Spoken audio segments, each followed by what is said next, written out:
Pendant ce temps-là, le grand perdant des élections primaires de la droite française est sans doute l'ancien chef d'État Nicolas Sarkozy, qui a été dominé par les anciens premiers ministres François Fillon et Alain Juppé, classés respectivement premier et deuxième après décompte des voix. Nicolas Sarkozy, éliminé dès le premier tour, a admis sa défaite et appelé son électorat à voter pour François Fillon, qui fut son premier ministre. Dans son discours de ralliement, Nicolas Sarkozy, 61 ans, a déclaré « Je n'ai aucune amertume ni tristesse et je veux le meilleur pour mon pays ». Ce dimanche 27 novembre, la droite française connaîtra son candidat à la présidentielle de 2017, qui de François Fillon, 62 ans, Premier ministre sous Sarkozy entre 2007 et 2012, ou Alain Juppé, 71 ans, ancien Premier ministre sous Chirac, remportera ce second tour de la primaire républicaine. Toutefois, selon les sondages, le grand favori de cette primaire reste sans aucun doute François Fillon. Pendant ce temps-là, au Sénégal, le retour de la peine de mort n'a cessé d'alimenter les débats les plus passionnés tout au long de la semaine. D'aucuns pensent qu'elle est la meilleure réponse à tous ces crimes commis lors de ces derniers mois, et d'autres, à l'instar de Macky Sall, le président de la République du Sénégal, qui trouvent que le Sénégal a des instruments efficaces pour lutter contre la montée de la criminalité dans le pays et mettre en avant la condamnation à perpétuité et le travail forcé. Quoi qu'il en soit, des mesures dissuasives sont attendues pour décourager la pratique de la violence dont l'issue est connue de tous. Pendant ce temps-là, en Guinée, les routes tuent plus que le paludisme, nous apprend l'association des blogueurs de Guinée, qui a entamé une campagne numérique de dénonciation de l'état des routes quelques semaines après l'adoption par le gouvernement d'un programme d'urgence d'entretien des routes en Guinée ce 6 octobre 2016. Un budget de 700 milliards de francs guinéens serait alloué à la remise à niveau du réseau routier existant.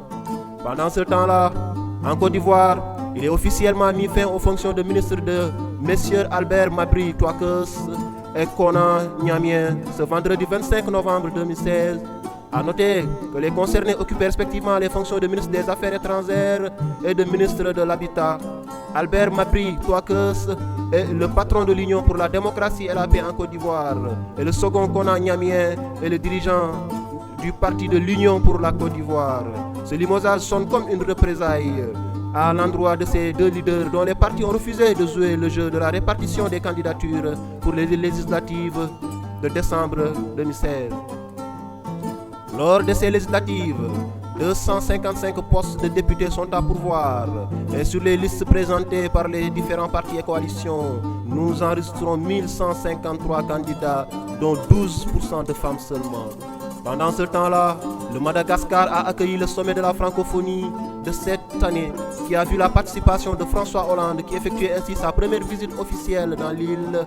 Outre son discours à la tribune ce samedi 26 novembre, le chef de l'État français a aussi reconnu les crimes commis par la France coloniale en 1947.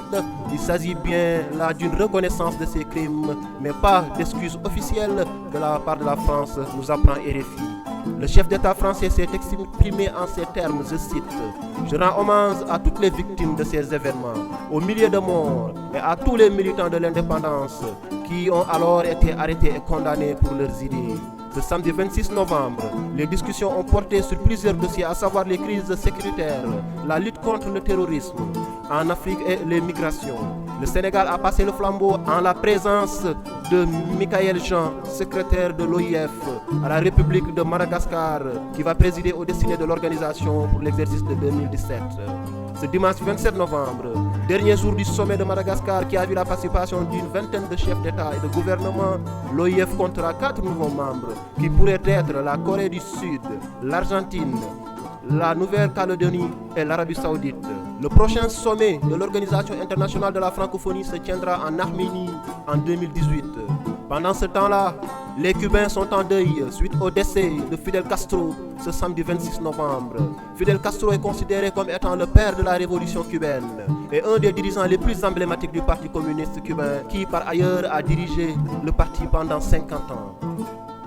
Si certains saluent cette figure du XXe siècle, d'autres n'oublient pas les désillusions qu'il a entraînées. Ces funérailles auront lieu le 4 décembre à Santiago de Cuba et les autorités de l'île ont décrété un deuil national de 9 jours. Les hommages ont figé de partout pour saluer la mémoire de Castro. La Russie, par la voix de son président, lui a rendu hommage en ces termes. Cet homme d'État émérite, à juste titre considéré comme le symbole d'une époque de l'histoire moderne du monde et qui était un ami sincère et fiable. Fin de citation. Rappelons qu'à l'occasion de son 90e anniversaire, Vladimir Poutine lui avait fait ses vœux en ses propos, je cite: « Vous êtes profondément respecté en Russie comme un homme d'État exceptionnel qui a voué sa vie entière au service du peuple cubain. » Et François Hollande, président de la République française, de rendre hommage à l'homme pour qui Fidel Castro a incarné la révolution cubaine dans les espoirs qu'elle avait suscités, puis dans les désillusions qu'elle avait provoquées. Il a par ailleurs ajouté qu'en tant qu'acteur de la guerre froide, il avait su représenter pour les Cubains la fierté du rejet de la domination extérieure. Dans la foulée, le président français a demandé que l'embargo qui pénalise Cuba soit définitivement levé lors d'une déclaration à la presse ce samedi à Antananarivo, où il s'est rendu pour le sommet de la francophonie. Pendant ce temps-là, aux États-Unis, le Parti vert, qui a gagné moins de 1% des suffrages à la présidentielle, a lancé une collecte de fonds pour lancer un recomptage des voix dans 3 États serrés. Mais l'hypothèse d'un retournement de situation semble encore improbable et ne va surtout pas aplanir les divisions au sein de la population américaine. Et si c'est Hillary Clinton qui sortait vainqueur de ce recomptage des voix dans certains États comme le Michigan. Pendant ce temps-là, c'est le sale temps pour les footballeurs africains en Europe. La justice espagnole a requis des peines représentant au total 10 ans de prison et le paiement de 18 millions d'euros d'amende à l'encontre du footballeur camerounais Samuel Eto'o-Fils. Il est reproché à l'ancien footballeur du FC Barcelone d'avoir mis en place un montage de société pour cacher une partie des revenus tirés de ses droits à l'image à partir de 2006. Le préjudice causé au fisc espagnol est estimé à près de 3,9 millions d'euros. Après, c'est au tour de Serge Aurier, défenseur ivoirien du Paris Saint-Germain, qui a été privé de visa d'entrée au Royaume-Uni sous prétexte qu'il faisait l'objet d'une condamnation en justice. Pourtant, les autorités britanniques avaient accordé un visa d'entrée à Aurier depuis le 21 octobre dernier, avant de le retirer ce 16 novembre. Le club parisien s'est déclaré abasourdi par une situation incompréhensible qui s'attaque à l'intégrité même de la Ligue des Champions.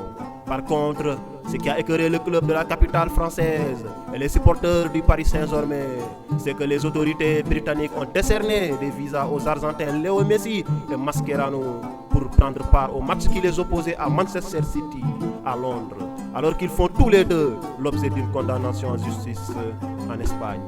Pendant ce temps-là, le temps passe et s'écoule. Sidiki Diabaté qui a été belle bas musique. Moi, Sidiki Diabaté, je regarde Télé Sénégal. À donner, on est ensemble. Merci.